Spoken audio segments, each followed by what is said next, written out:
Thank you, Peter, and good afternoon, everyone. I'd like to start by acknowledging that we are located on the traditional territories of the Tsemeth, Matsqui, and Leqomal First Peoples. I'm Henry Braun, the Mayor of Abbotsford, and with me today is our City Manager, Peter Sparanese. As you can imagine, today's weather event and the two sequential events to come have been the focus of much attention here at the Emergency Operations Center. We have been monitoring water levels and keeping an eye on modeling projections for the Nooksack River and the Sumas River very closely. Although today's rain has definitely had an impact on the Barrowtown Pump Station's ability to reduce the floodwater levels in the eastern portion of Sumas Prairie, we are not currently seeing an increase in water levels as a result of today's rain. I have said many times that this event is at least a 1 in 100 plus a year flooding event. What that means is that in the last 100 years, we have never had this much water accumulated on the Sumas Prairie Lake bottom. Addressing this water remains an ongoing priority. The Barrowtown Pump Station is able to pump water out of the Sumas Prairie Lake bottom at a rate that reduces the overall water level by 6 to 8 inches per day in dry conditions or dry weather. This is, of course, impacted by any rainfall and runoff water from both the Vedder and Sumas Mountain. But as I mentioned, we are still moving in a positive direction right now. That said, it will likely be weeks before we are able to pump all of the water from the still flooded portion of the eastern Sumas Prairie. I mentioned yesterday there are hazardous and potentially contaminated materials in the floodwaters, which is why we need to complete the environmental assessments of the area to ensure it is safe.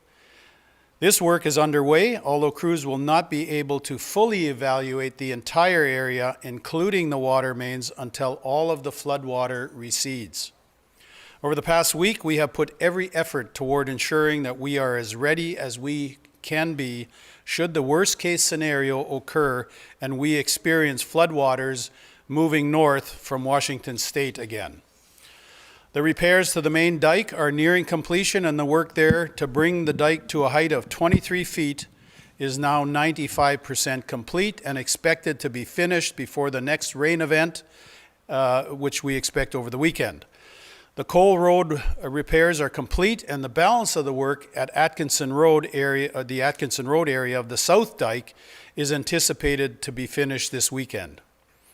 The Canadian Armed Forces were able to complete sandbagging in historic Claiborne Village, although there is still sediment removal taking place in Matsqui Prairie. To date, 21 bridges have been inspected by our structural engineers, 93 kilometers of road and 378 culverts have been inspected by our geotechnical engineers. Turning to the recovery efforts, our rapid damage assessments being led by Canada Task Force 1 continue as an important step in determining when remaining evacuation orders can be lifted.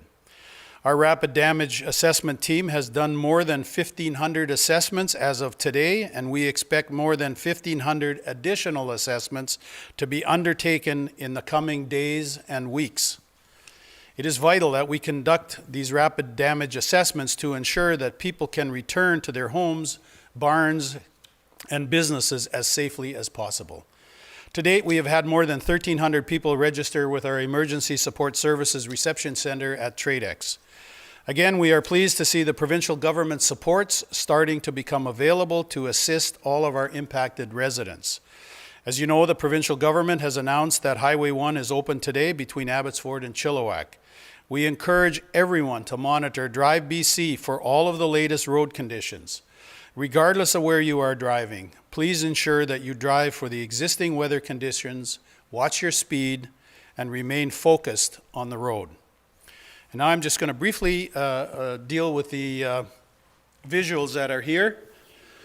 So this is what has happened. The water came in here. The breach occurred.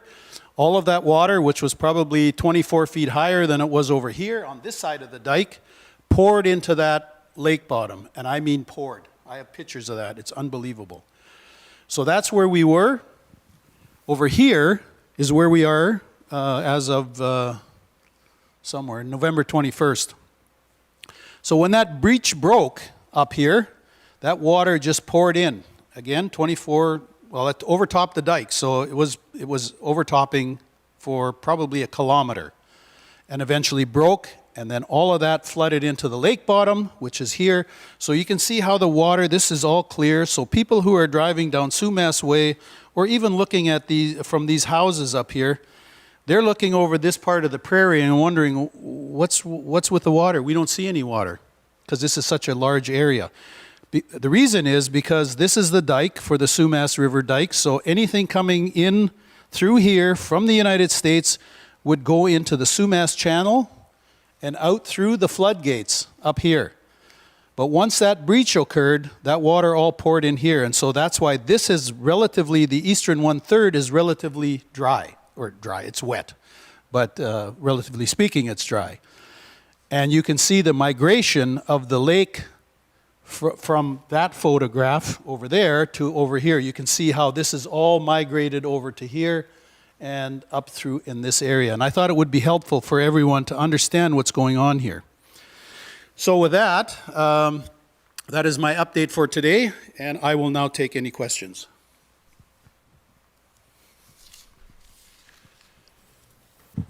I don't see any hands. Oh, sorry, I can't. They're so bright. The lights are so bright I can't see you.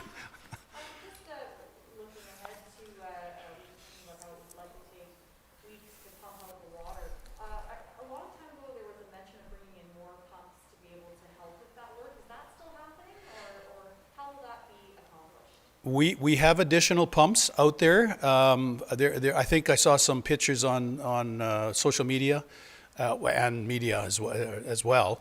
But those pumps are collectively, I think there's 7 or 8. There was 9 lines, so I don't know how it's all hooked up. But anyways, they pump 25,000 gallons a minute, which is a small fraction of what the Barrowtown pumps. There are no pumps to replace Barrowtown or to get anywhere even close to what Barrowtown is pumping. They're going full out. We have never run those pumps full tilt for this long ever. So we are fingers crossed that they're going to hold. Hi there. Thanks for taking our questions. So I know kind of the main goal right now is to empty those areas, but with 2 more atmospheric rivers on the way and a lot more rain, maybe not as significant as we saw, but what is the city maybe doing to get ahead of what's coming up? Well, we've done everything to get ahead. Our dikes are now at a level that they were before. What I am worried about, and I mean worried, not just concerned, I'm worried about, is what will the Nooksack do? Because if the Nooksack River overflows again, we have between, well, let me put it this way. In 1990, we had 16 hours, it took 16 hours for those floodwaters from the Nooksack to arrive at the US and Canada border. This last event, it was 13 hours. Now, what's different here is that all of our drainage ditches, all of our culverts, and they're 20 feet deep, those ditches along Highway 1, if you've ever driven there, that's all full of water. I just had a tour just before lunch, and what we don't know is how much more water will our existing system take.